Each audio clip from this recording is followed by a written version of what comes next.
1340 KVGC, a Friday morning. On the phone with us, our friend Douglas Viviani, one of the hosts of Everything Old is New Again. And how was your week, Doug? Have a good one? How was yours? I heard that the past weekend had some activities at the Calaveras County Fair that need to be followed up on, at least from my point of view. I was following the as we spoke about last week, the world's frog jumping championship, and I was a little confused as to what happened there. I saw a couple of names. Someone won a world frog jumping jockey contest, and somebody else was the frog jump contest winner. But someone from a little bit of a outside looking in, I'm a little confused about all that. What went on there? Okay. We'll clear it up for everybody. All right. So the record, the world's record jump is held by Rosie the Riveter, okay? And that was set some years ago, okay?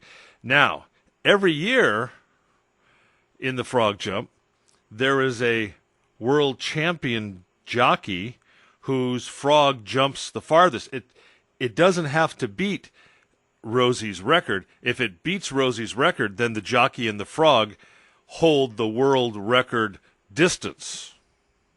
Am I making this? I'm kind of muddying the waters even more, right? So there's a winner every year for the furthest frog that jumps.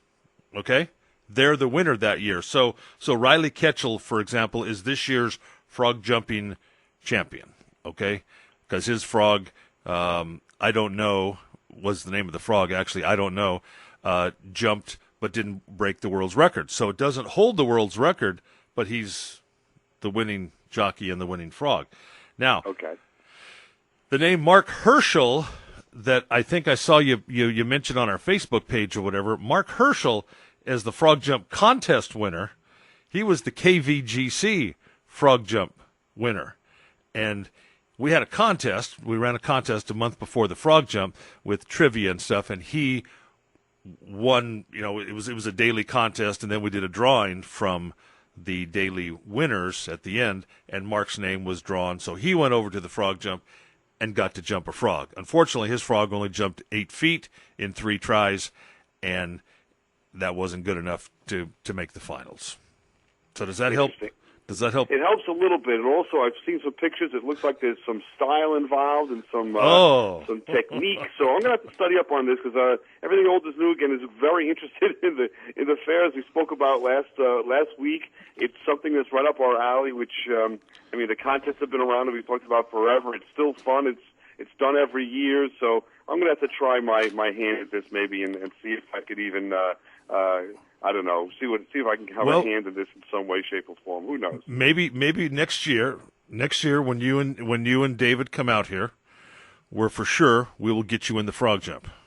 Well, I saw that this Riley Kitchell just rented rented a frog from the spa. So we could do the same as long as we've got technique. I bet you that's half the battle. We'll see. Well, I'm more than happy to do it. Hey, honestly, he won it 3 years ago with a frog that he'd actually caught.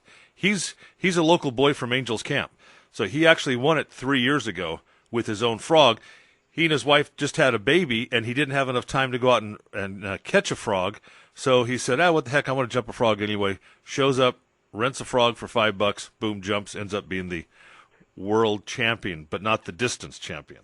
All right. He's a fellow who'd be number one on our list to interview, and we'd have some clips on the show, which is what we like to do, and we'd have some fun with that. It brings to mind an idea that there's tons of topics that we have lined up, and can't hit them all at once. But I just thought it was quite interesting that, if you take a look at our show, we take a topic every week from pop culture. We examine where it came from and why and what about that topic that we're still enjoying to this day. We saw this week that David Letterman retired, and so that's right for a discussion on Everything Old is New Again, from the Tonight Show talking about Jack Paar and Johnny Carson, all the way up to now Jimmy Fallon and Jimmy Kimmel and what happened in between and the late night wars and so forth. I think it's a terrific topic, and it's something that I think we'll do sometime soon. And you can see there that that's something that is what we do and right up our alley. Just like last Sunday night, CBS ran I Love Lucy, believe it or not, the 1950s episodes that were colorized. and they beat in the ratings Mad Men by 2-1. Believe it or not, which was the series finale, Mad Men series finale, with Christopher Reeve as Superman.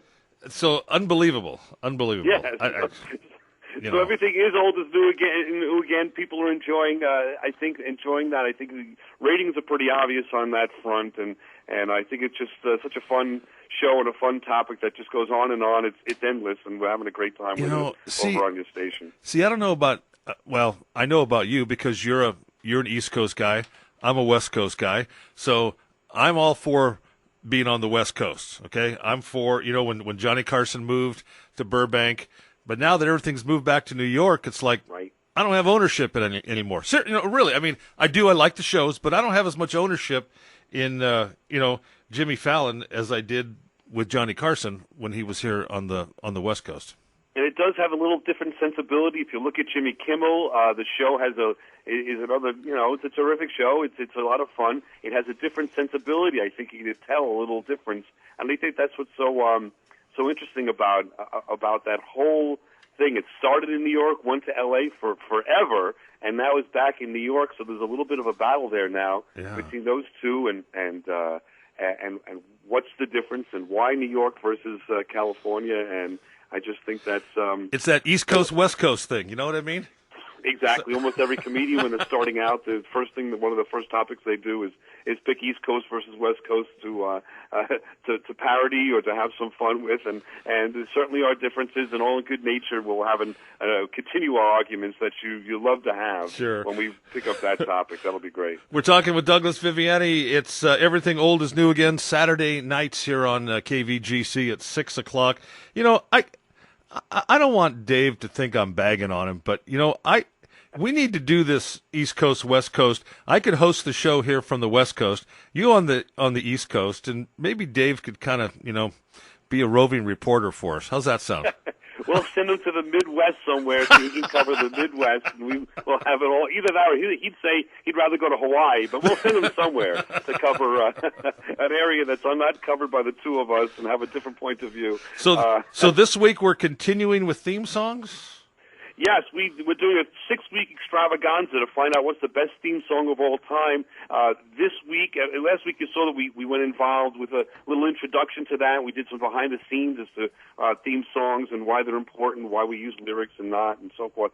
And during that process, we had a off-the-cuff discussion thinking, wait a minute, maybe what we could do is have a contest, because Dave professes to really be an expert, if you will, in the music side of these TV theme songs. So we have a special guest in the studio coming in this weekend. Her name is Loretta. She's from Dix Hills, Long Island. It's already convenient for her to come on in. She was a caller of ours, and she's been invited to challenge Dave to a contest that I'm going to mediate or be the host, and we're going to have a kind of a name that tune of TV theme songs. And I tell you, it's going to be a lot of fun. We'll play a clip for a couple of seconds of a TV theme song, see if it refreshes anyone's memory. They'll buzz in, tell us what it is, but then there'll be a follow-up question as to behind the scenes or any kind of a question I might have about the TV theme song and why it's important or not. And I think it's going to be a great continuation of the topic. It's a great way to discuss the topic and have some fun at the same time. So we'll see how he does. Okay. I challenge your winner. I challenge your overall winner. The overall 6-week winner. I'm seriously. That sounds like a great idea. We're going to have to line something up for sure and give you an hour on Everything Old is New Again, a challenge. We'll have a different game show with the winner. And, this is the kind of thing that can just go on and on and on. It's so much fun. Hey, here's something. You're an expert in that way or what? Well, hey, we're all experts, aren't we? That's why we do what we do. So, so here's something for you, Douglas. Okay? Yes. So the county over from here is Calaveras County, home of the frog jump. The county seat in Calaveras County is the town of San Andreas, okay? Well, I'm watching TV the other day, and I see where there's a brand new movie called San Andreas about, like, the end of the world, this big earthquake. And I'm sure you've probably heard of the San Andreas Fault. Yep. So we've got the San Andreas Fault. We've got a movie named San Andreas. That game, Grand Theft Auto, that's in the town of San Andreas. you guys may want to do a show. You know, there's some stuff here on the West. You guys need to leave the East Coast and come. The KVGC carpet is here for you guys. The welcome mat is out. Come over here to the West Coast, and you know, there's a lot of interesting stuff here on the West Coast. You could do a whole.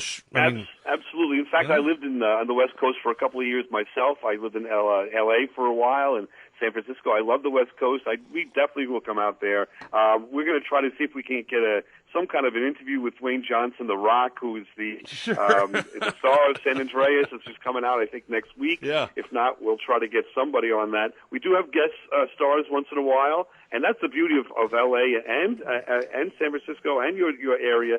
There's quite a bit of history there as well, and it's a different take for sure than the East Coast.